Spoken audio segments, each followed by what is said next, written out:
Magandang umaga mga kaagta.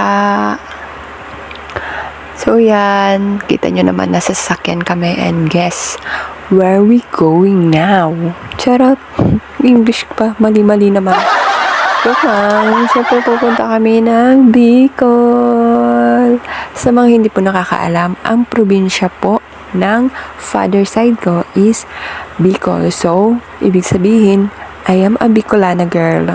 Yes, taga Bicol po ako. And sa isla po kami, Catanduanes Island po, the Happy Island, and the province of Typhoon. Joke lang po. Pero sa totoo lang talaga, dinadaanan talaga siya ng bagyo. So, lahat ng bagyo is dadaan sa amin kasi malapit na kami sa Pacific Ocean. So, by the way guys, andito na nga pala kami sa sasakyan. Nabot na kami dyan ng sunset sa biyahe.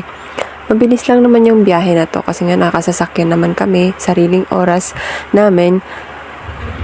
If magbabas po kayo is 13 hours yung bus and depende yan sa takbo ng bus eh. So, 4 hours sa barko and i-plus nyo lang yon. Then, andito na tayo ngayon sa Bicolandia. Yan po. Makikita nyo dyan yung arrow na Bicolandia. So, pasok na talaga kayo sa Bicol nun. Dadaanan nyo na yung Naga, Legazpi, Kamsur, and so on. And dito na nga kami sa pier niyan. So, sumakay lang kami ng barko. So, yung sasakyan namin is isasakay din po siya sa barko. Yes po. May permit po yun. Kukuha po kayo ng permit. Tsaka iba-iba pa. Tapos sa Berak na po kami dyan dumaan. Dalawa kasi yung port dyan, Berak Port and San Andres Port. So mamimili lang kayo dyan. Pag Berak kayo, medyo malayo-layo na yon.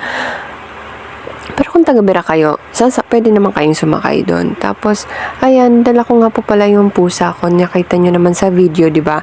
Ang dami ko kasing kwento. So yan yung pusa ko. Galing pa siyang Maynila. So, inuwi ko siya sa bahay kasi nga pag dito sa Maynila, walang mag-aalaga. So, inuwi ko na lang sa bahay, sa Bicol. Ayan, inikot-ikot ko muna siya para naman ma-familiarize niya yung lugar. And yun pala yung mga bike na yun, yung isa doon akin. Tapos, ito naman yung lugar ng nila mama. Kasi dyan sila nakatira malapit sa beach. Kasi nga, may bangka kami. Tapos, ano bang ginagawa ko? Ano pagkagawa mo, girl? Sa TikTok pala yan.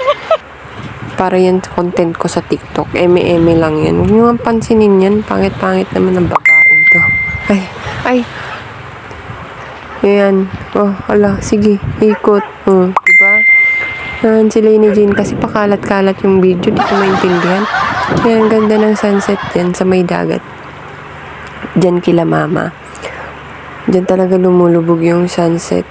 Ang ganda niya lang kasi, sa dagat siya. Tapos, syempre, maririnig mo yung, hampas ng dagat. Pahampas ka nga. Yan, nagpahampas. Ayan, charot-charot lang ako dyan. Eme lang ako dyan. Upo-upo lang. Kala mo naman, palagi, pipiliin kong maging sa'yo. Hanggang sa huli. Charot. Joke lang po. So, yan. Emote lang ang girl lalo. Tapos, tatayo din naman. Kala mo naman talaga totoo. Oo, ayos. Charot. Ulit-ulit yung video.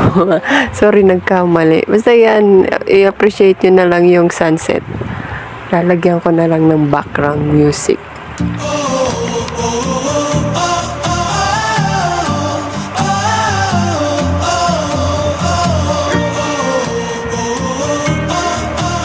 Diba, ang ganda ng background music ko.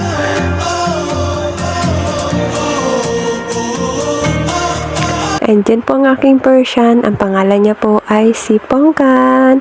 Thank you for watching. Bye-bye. Follow for part 2.